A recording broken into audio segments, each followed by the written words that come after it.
What's up, guys? Today I'm going to show you a quick video on how to reset your service message on your Mercedes. Now it's real simple. Just make sure all the doors are closed first. Once they're closed, let me take out the key so I can show you from the beginning. So just put the key inside and turn it one time like this. If you have any messages on your dash, just click OK and click back until you get to your miles section right here, into your miles settings. Once you're there, click the call button and OK button for about 3 seconds, and you should get a message here, vehicle data. So just go to Assist Plus.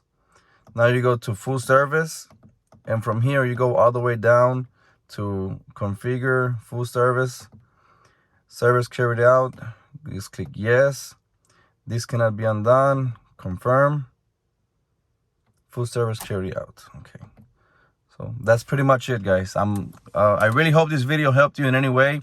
If it did, please consider subscribing. Give a like, comment below. Let me know if this worked for you. And thank you so much for watching this video. See you in the next one. Peace.